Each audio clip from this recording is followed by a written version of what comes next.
have joining me tonight to discuss these issues and how the ruling APC will be able to weather the storm in the face of the PDP that is threatening that come 2023, it will send APC packing out of the presidential villa. How will they do that? Is the APC jittery? Senator Abubakar Gada joins us, a chieftain of the APC, as well as Honorable Cletus Oben. Thank you so much, gentlemen, for coming tonight. Thank you, Mr. Seun. Thank you for... First and foremost, I look at some of the names that I see there, the 5 people that I've heard and understand are running in the race. Some of them will start obtaining forms. Let me begin with you, Senator Gada. What does it take, or what will it take for anybody to... It does look like your party is not in the best shape as it is right now. You are having a caretaker committee. That means that you're standing on one leg. You're not properly structured. That is what it means by caretaker. So what will it take? What kind of personality does a party need to steer the affairs going into an election year? Mr. Seun, let me correct you before going into your question. Caretaker committee is solidly standing on proper legs, simply because it's a creation of the law. Whatever is created by law cannot be said to be standing in any half leg, one leg, or shaking environment. So Senator, that's to correct you from that. Senator, there isn't much to correct anyways. When you say caretaker, you mean that it is temporary. Yeah. It is not substantive. So when something is not substantive, that means it is not the real. So if it is real, you will not call it caretaker. So when I say that it's standing on one leg, it's not standing on the full... Get it correct. You see, you have to respect the laws of the land. I'm not contravening. I'm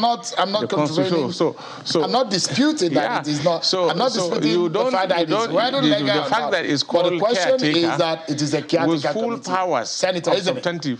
Is it not caretaker? What is it? It's caretaker with full powers. So what's the difference? But if it is foolproof, why is it caretaker? That's the question. Because that's the laws allowed caretaker condition to happen when you are, like you said earlier, when you have to start a process that will put somebody or the leadership of relevant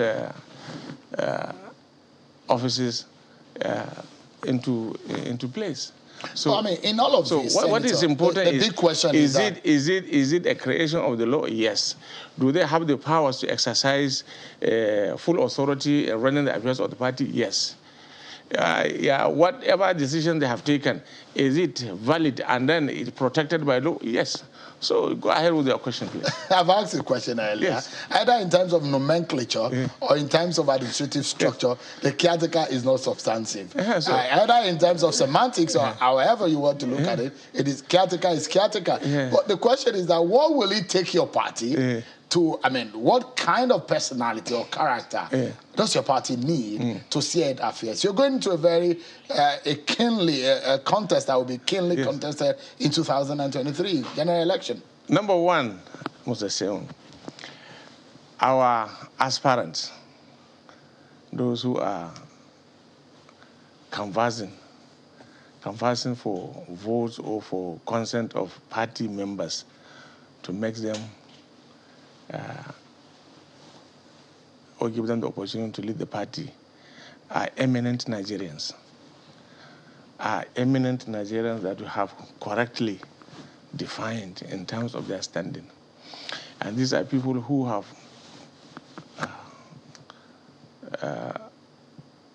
antecedents. They have their history. They have their records of who they are. And so they will now come out, or they have already come out, to show themselves to the party members that they want be given an opportunity to lead. I'm asking. We as leaders, listen. There is a history hold on. History to some of this.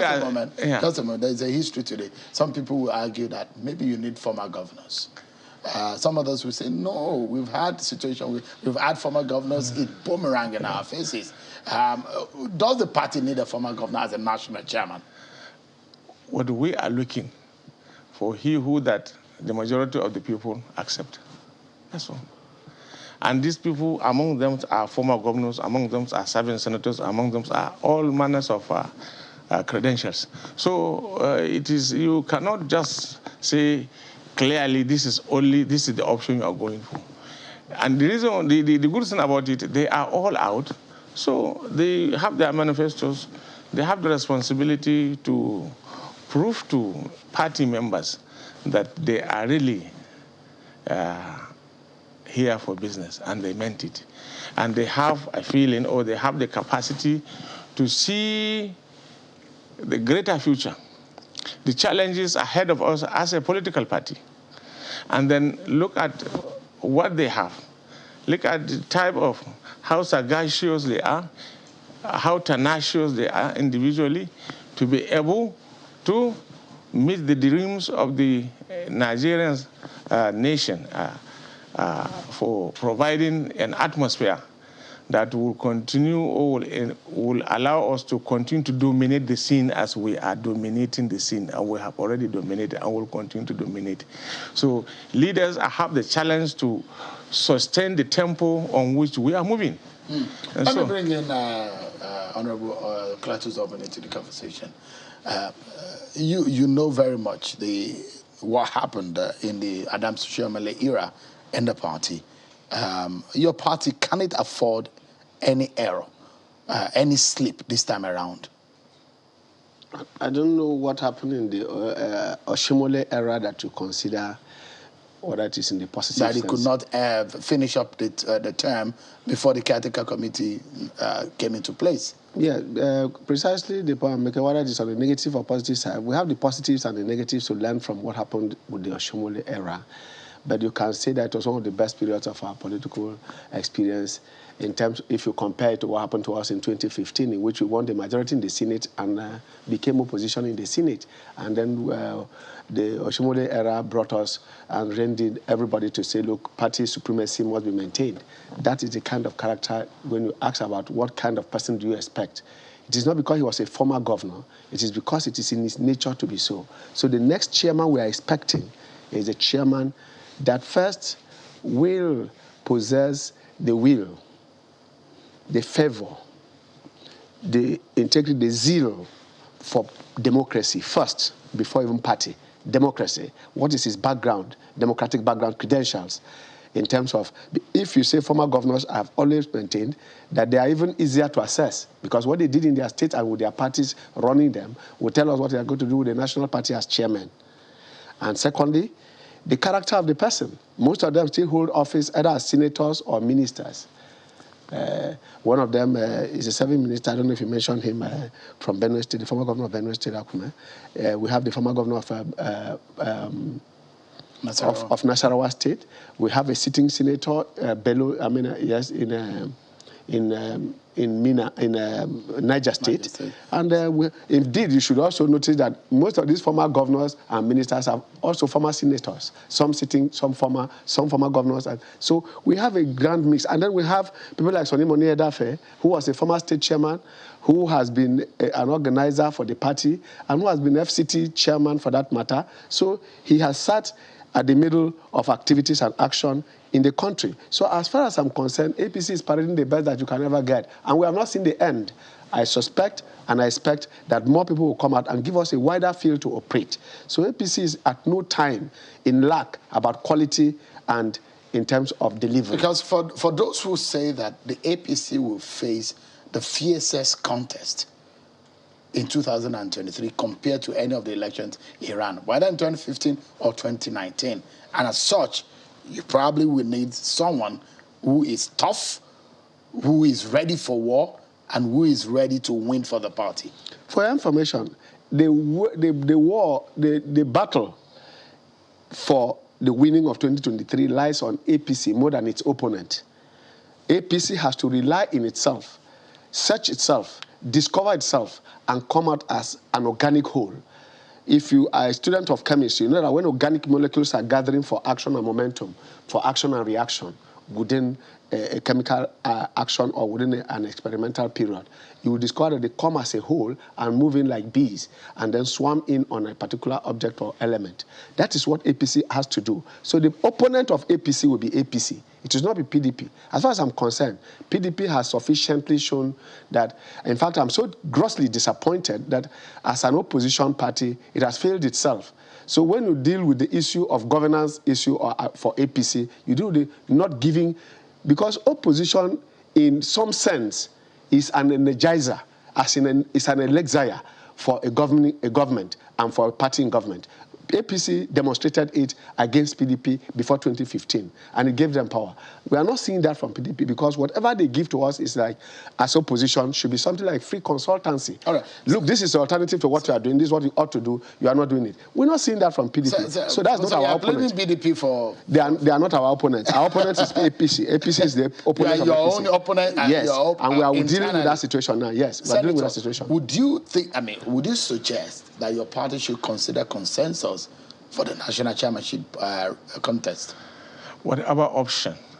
You see, the good thing about it, the law has created all these options. We have consensus, we have direct and indirect.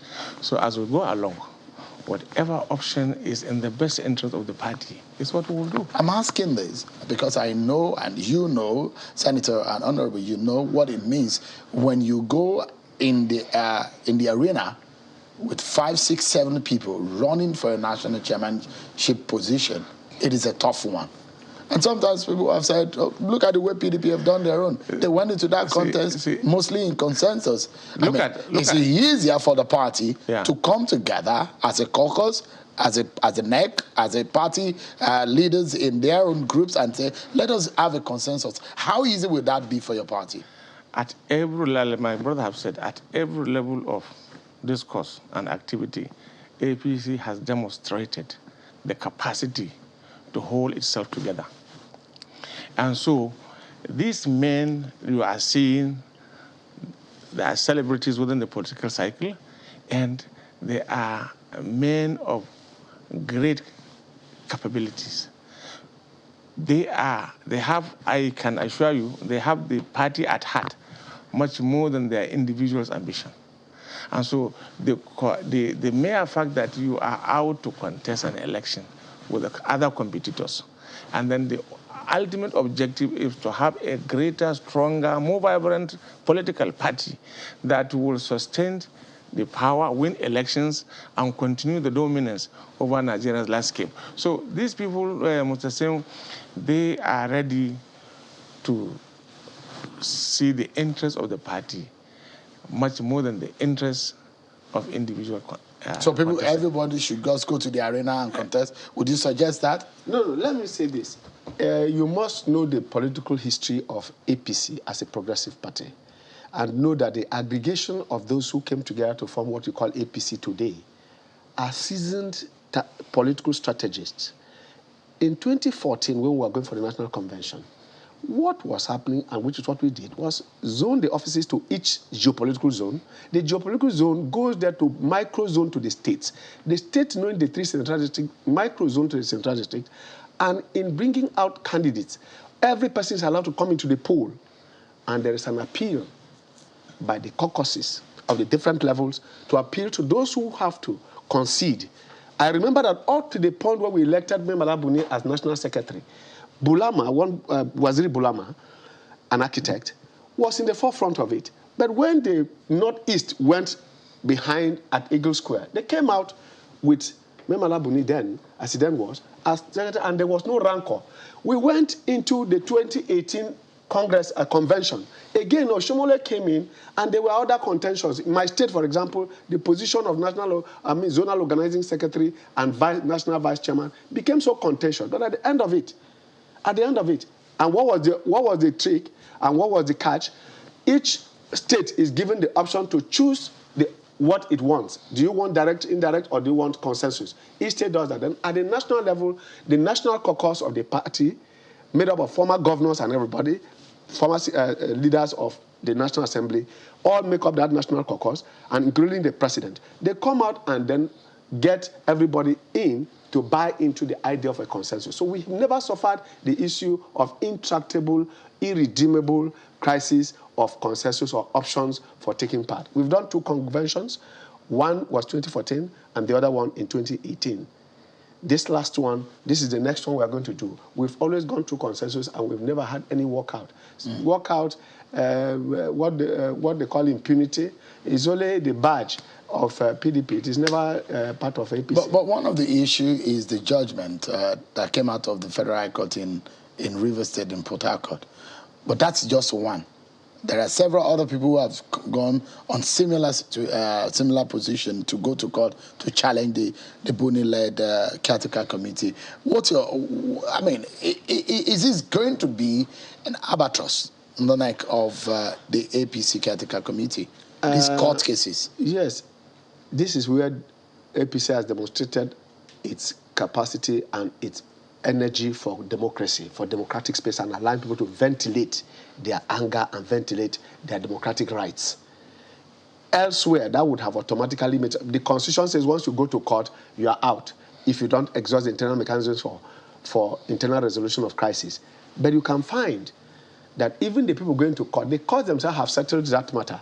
In fact, that's one of the biggest advantages that would make for consensus and make consensus very easy. How? Between December 22nd and February 22nd, which was Thursday last week, or was it Friday? Yes, 22nd. Exactly 30 days in between. 2 court judgments. In fact, 2 of them came from Delta State, and this last one on the 22nd of January 2022 came in from Rivers State. All were saying the same thing. If you read the Supreme Court judgment, which have been grossly misinterpreted for mischief purposes and to generate undue tension within the APC, you find the same thing. I don't want to get clashing with it. Incidentally, Justice Emmanuel Agim, who took the lead judgment, took his time to dissect each, including sections of both the Electoral Act, and cited decided cases. Before even this one, all was a validation and confirmation of what has been confirmed by both the Supreme Court and the lower courts.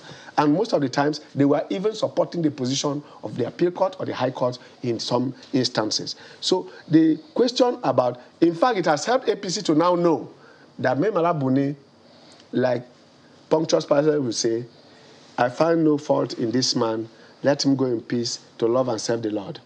Otherwise, the only other alternative that would have been happening to us, which is what the convention is going to do for us, and I don't want to preempt it, but for now, 26th is sacrosanct, 26th must stand, and as we go into that 26th, our fears is that they shouldn't open a floodgate where more people are going to now take, because on May Malabuni, the courts have decided, and with finality, from the highest to the lowest court, that the man has no case to answer about the validity of his position and whatever is done. So we have very little to do with litigations anymore, because they have exhausted themselves. At the last count, you were saying 2 or 3, there are about 5 judgments already. 4 by lower courts, in the last 1 month, 2, in the last 30 days, 3 cases, before then about 4 or 5. There are some still pending on the same subject matter. Some within states deciding on the same matter. They are all going on. So our position is that this has limited for us and shut out everybody to say, look, the courts have taken a position. If you are going there, you are going for an academic exercise, because the validity and legality of the Caretaker Committee has been established. What we should be doing as a party, which is what made me to make a preemptive statement to the effect that the opponent of APC will be APC, where 3 categories of persons exist. The first group is the group that wants to win election under APC by any means and not any other party. The second group is the one that wants the party and democracy to grow using APC. The third group are the habitual political power mongers who are in power for power's sake and whose own ambition is that they are to be paid as political jobbers to ensure that democracy does not sustain. And you can find them across the parties. So if they come to PDP today, They generate the same crisis, they come to APC, generate the same type of crisis, going to court and forum shopping. In one case, they're in Kano, in Sokoto, in Delta. Then on the same matter, they forum shop to that extent. Right. Thank God for what has happened. You'll be optimistic should this case, some of these cases end at the lower court if they're not being appealed. But the big question is whether or not we are not seeing much of this, because in the past, when there are court cases over the leader, I mean, a lot of people are already aggrieved about the date that has been chosen by the Caretaker Committee for the National Convention, the processes, the issue of the zoning. These are some of the issues leading to, do you see any loophole, any problem leading up to the National Convention of 26th of February? No, not at all. You're optimistic? Absolutely. Where do you think the zoning of the chairmanship should be? No, you see, zoning is there as a principle in our party politics, and indeed, even in the it's not in the constitution of the country, but is there for political party to decide. And because we all have no issue about rotation, and that is zoning. And that is why political parties, in their own wisdom, will sit down always and zone their positions. So with that in practice, with that a subtle issue, we don't have any problem whatsoever. You can see clearly, even if anybody who wants to create any by imagination, by whatever, by doomsday analysis, it will come to nothing. APC will go as we are on track. We'll go, smoothly to the end and continue. Just my brother won't have already said earlier that once we put our house in order, we don't have any opposition within the polity. One last matter that I would like us to deal with is whether or not your party can confront the PDP and the possible emergence of a thought force, which we're understanding is cooking in the corner. We'll take a break and we'll wrap up on that note. Okay. The reality on the ground, Mr. Sheun, you do not even need to ask this question. Why? Governors, state governments, PDP governors, are moving en masse into what? Into APC. There are only two of them when you say mass. Is it only? I'm just saying, when you use the word mass. No, they have mass followership. They have mass followership. Okay, Senator, we need to take a breather. When we come back, that's going to be the point where we're going to wrap up on the conversation tonight. But stay with me, everyone. We get the closing thoughts of my guests here on the issue of the APC, whether or not the party is ready for a 2023 presidential contest, the kind of people that they will be putting forward, and when the PDP says they're coming to take them out of prominence at the center in 2023. What does this mean? We'll take a break. And also when we return, Senator Mao Ohabunwa will be joining me later. And the quest of the PDP to retake power from the APC in 2023 takes our attention to some national issues. Stay with us, everyone. We'll be right back. Thank you so much, everyone, for staying with us right here on the program. So we're talking about the internal affairs of the APC. I showed you 5 names of those who will know for now that are running for the #1 seat in the APC. That is the national chairmanship seat, which will be in contest on the 26th of February 2022. Of course, we also know that Senator George Akume, who is also a sitting minister, former senator, is also in the race, as well as the names that you can see right there on your screen. But let's wrap up the conversation with the two gentlemen, where we meet Senator Abubakar Gada and Honorable Cletus Obon. Both of them are chieftains of the APC. The big question here, as we wrap up, is your party ready for the context of 2023, considering what the PDP has gone to town to say, that your party has left Nigeria in worse shape than it met it, and that they are coming to rebuild Nigeria and to take it away from your grip. Honorable Obon, let me begin with you this time. Well, let me say that the PDP is free to masturbate about its chances. That's a gross word to use on TV. Because clearly, when you get into this state of euphoria to make yourself bigger than you are, magnifying yourself to this point, is dangerous. The only point I must make tonight in conclusion is that it is dangerous enough to have congresses, convention, and primaries 7 months to an election. That is the only challenge APC will have. But thereafter, like the senator has made out, and we all know, we know our party members, and we know that the president is sitting with us, we are going to ensure that APC is going to come out stronger as soon as the convention matter is settled. Like I said, the issue that we were afraid of was litigation. But with the litigation out of the way, it has clearly shown us that APC has a chance of getting roughshod without an opposition. And I insist the opposition APC will have is APC, never PDP, because APC as it is, PDP as it is today is a ragtag army. You don't think zoning might be another issue for your party on the decision? Look at your list. Look at your list. It points to you that the party members know what they want. I'm even saying that in choosing the presidential candidate. This is what I'm saying. By our own, the mere fact that about 7 or 6 persons have come out, and all of them are from North Central, North East, North West, tells you clearly that the party already has an understanding which legality cannot help, because the people that are here are progressive-minded, and what they want is power for the sake of the people. And I want to quickly bring up this. It's a very interesting scenario. So some, I mean, like Senator Kwankwan, so some people who have argued in the PDP that as far as they're concerned, the North has not had its time in the PDP. The last president of the from the PDP extraction is President Goodluck Jonathan from the South-South.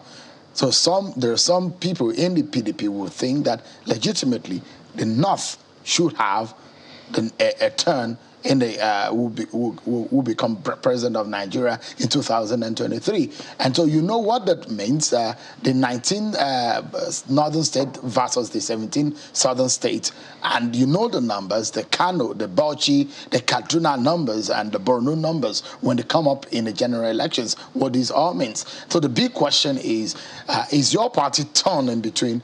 Looking at what the PDP, for example, is thinking, if they come up with a northern presidential candidate, will your party be able to, how would the party react to such? I will tell you this. In 2011, don't forget that this same North canvassed. I was in Jigawa, I was in Yobe. This same North canvassed in a manner that a southern candidate was against a northern candidate in PDP. That was Jonathan. How did Jonathan win his first term, his term in office? It was from the North. So the country has gone beyond a sharp divided North, monolithic North, in which you carry everybody and put in one basket and call him North, or one person in one basket and say South. Nigeria has gone beyond that, right from the time of the SDP when Moshood Abiola won his election, to the point of Jonathan. On every electric poll between Benishek and Damaturu, between Benishek and Maiduguri, there was the posters of Jonathan as candidate of PDP. In the primaries here in Abuja, you remember, some hotels were shut down by one particular perennial presidential candidate. He couldn't just get his way through. The figures didn't come from Bayelsa. The figures didn't come from Rivers. The figures came from Nigeria. Nigerians are now wiser than using the divide of North and South, Muslim and Christian, and ethnic jingoism to campaign. It has gone beyond that point. And I think Nigerians are wiser and want their peace. Everybody who belongs here, if you have ever stepped out of this country, you will know what it means to see green, white, green flag anywhere on earth. As a kid, when we were taken out for a Marxist program in Bulgaria, I saw a Nigerian flag and I started weeping because I didn't believe, at that time I was just about 19, I couldn't believe that Nigerian flag could be in Bulgaria. And I was weeping for joy that my country was here. All right. So, on a final note, Senator, the PDP has thrown a threat at your party. Get ready to pack out of the presidential villa. Are you trying to get a haulage to get your things out? You see, I saw a chieftain of PDP around. When he comes, ask him, have they finished their convention? This is a party that cannot even conduct their convention I mean, conclusively. You are talking of taking power. How? They have not asked him. I don't understand. Yes, because they had their convention. They had their convention. They finished their without zonal congresses. Some constitutionally created level or strata of the party were not at Abuja for the convention. Why? Because there are processes in the Northwest. I know for sure that they had convention before the congresses, before the decision. Ask them who is their zonal chairman from the Northwest, large as the Northwest is. So in short, your APC is not trying to get a haulage, to get your things out of the villa. You're not ready to go yet. Yeah, no, because you remember the PDP boasted at the time. They were going to stay for more than 60 years in power. A party that cannot conduct a convention, ordinary convention, and then many segments were not attended to. Delegates from that aspect, if I'm a member of PDP, I will take them to court because they have not, I mean, there is this, I mean, you are disenfranchised those candidates, those delegates that ought to have emanated from, respective Senator, zones. We need to wrap up now because we need to turn to the PDP. I'm asking you, and look at what's happening in the PDP. Yes, your party, when they come, since you are not ready to get out of the villa, yes, let's ask the PDP how ready they are to move into the pillar. Because they say they want to move into the pillar. It is up to Nigerians to decide anyways. APC said you have not finished your convention. In court. No, APC, tell them, APC you have not even finished your convention. Honorable Gladys, thank you, gentlemen. So PDP is not an issue at all. They should go and beg secondos. Thank you so much, gentlemen, for coming.